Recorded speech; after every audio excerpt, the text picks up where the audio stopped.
So, it's that time of year. The Game Awards is an event that very few people look forward to.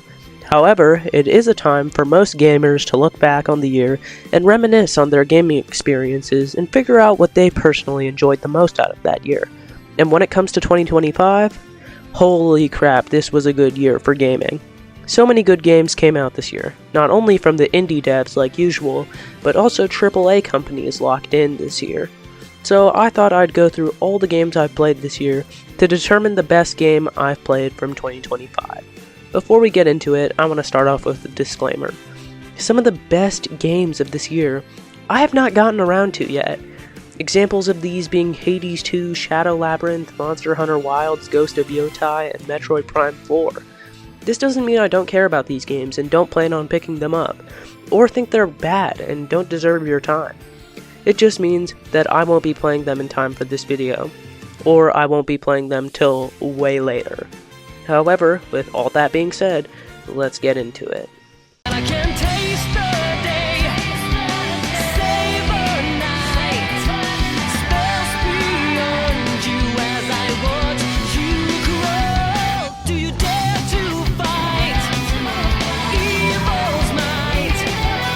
I'll be the last one standing in a flash of light.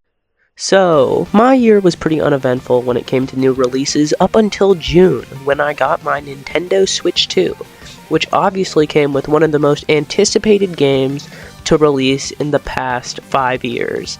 Switch 2 Welcome Tour. Considering this to be a game is an insult to the medium of gaming, so I'm just going to move on from that. The other game I got with my Switch 2 was Mario Kart World.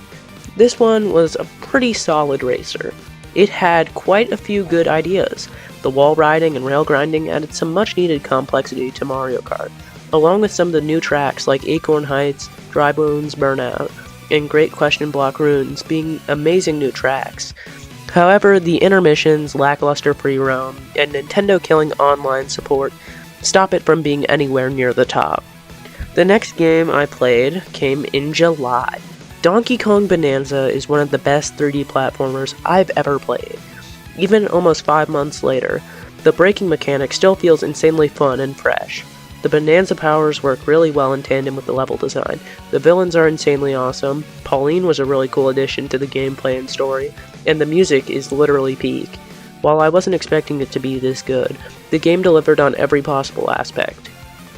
The only thing I could really complain about are the frame drops sometimes eating inputs, especially in some of the late game bosses.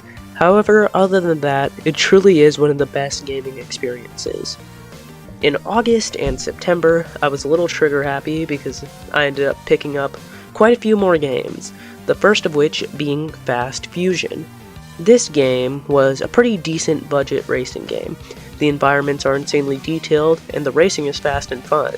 However, I don't think it does anything so crazy that it could keep my attention like other racing games this year. However, next is one of the most anticipated games of all time, and for real this time, Hollow Knight's Silksong. The game has been memed to hell and back because of how long it took to come out. I was not the biggest fan of the OG Hollow Knight. It was kind of fun, but I didn't play it too much. However, Silksong captured my interest in a way the OG Hollow Knight couldn't. The abilities were way more fun, the combat was cool, and the visuals and soundtrack were sublime. However, while this is a bit of a skill issue for me, the game is a tad bit too hard.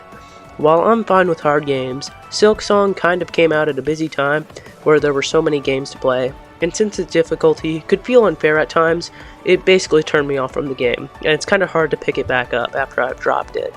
It's still a good game, just not necessarily my thing. However, the next game really caught my attention, Sonic Racing Cross Worlds. This game is a game I've already talked about at great length, so I don't want to repeat everything I've said.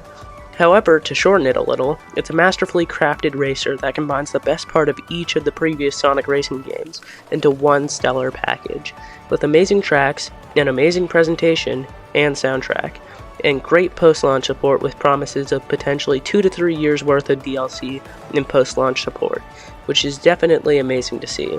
Truly an online racer done right.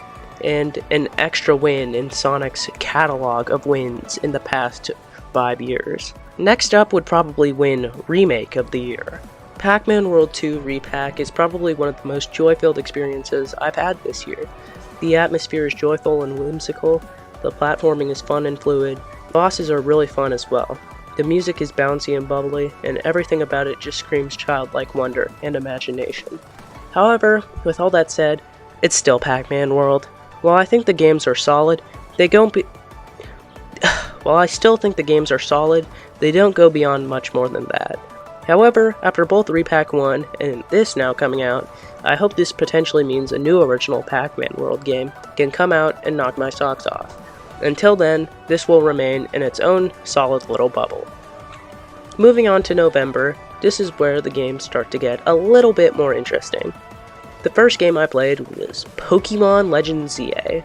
Now, before I have a bunch of people start swarming me in the comments, yeah, this game was actually kind of fun.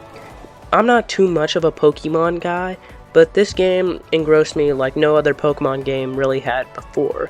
The real-time battling mechanic is really fun, and battling with it was really addictive. The story was actually really solid and had some pretty sharp writing. Exploring the city of Lumiose was pretty fun, and while it was a shame you couldn't leave the city, there was so much to do it didn't really bother me all that much. Honestly, it would have been my game of the year if it wasn't for two flaws. For one, the main story felt way too short. I know they're doing the Mega Dimensions DLC or whatever, but with the current game, it just feels like there could have been a bit more. On top of that, the ending and the post-game is kind of lackluster. They could have done a lot more with that. While it's definitely not the worst problems a game can have, it just especially hurts in this game's case because I was having a ton of fun with it. But oh well, hopefully the next Pokemon game can do better. When it comes to Zelda games, Hyrule Warriors Age of Calamity is in my top 5 Zelda games. The story was amazing, the gameplay was fun and addicting, and it was just great all around, only being held back by the abysmal frame rate. And so, when Age of Imprisonment was announced this year, I was sort of intrigued. I mean, Tears of the Kingdom story is not as good as Breath of the Wild's. In fact, Tears of the Kingdom story is actually really garbage. But I was still interested to see how the game would turn out. And it basically boils down to 2 points. The story is trash, because Tears of the Kingdom story was trash, and it fails to get me engaged at the characters they've set up, because they couldn't even bother to give them names in Tears of the Kingdom. And you know, with the plots that they did do, the only one that was interesting was the Korok with the Knight construct, which I'm not really going to spoil right about now. But yeah, that was basically the only good part of the story. And that is probably the part of the story that takes up the least amount of screen time. So that sucked. But the gameplay was really fun. I'm not sure if it's necessarily better than Age of Calamities, but it definitely had some advantages over that. Specifically 60 FPS. But yeah, it was good. But if it had a good story, it could have been great. And the last game I played this year is Kirby Air Riders. Now at the time of me typing the script, my copy hasn't arrived yet, so I can't qualify it for anything major. However, from what I played at the online playtest, it was really fun, and I'm excited to play the full game. And me, who is recording the audio of this video, I have gotten my copy of Air Riders now. It is really fun. It's probably more fun than Mario Kart World, but a little less fun than Cross Worlds, in my opinion. So yeah, that's kind of my opinion on it. To be fair, I still can't qualify it for too much yet, because I have only played about an hour of the game so far. But yeah, that's about it. So, with all that being said, what is my favorite game of this year? Probably Donkey Kong Bonanza. My favorite genre of games is 3D platformers, and DK Bonanza is probably one of my favorite of all time. So yeah, it was pretty obvious which one was going to win if you knew me. But if you agree, tell me why in the comments. And if you disagree with me, tell me why I'm a big stinky idiot and type your favorite game of this year in the comments below. That's all from me. Peace.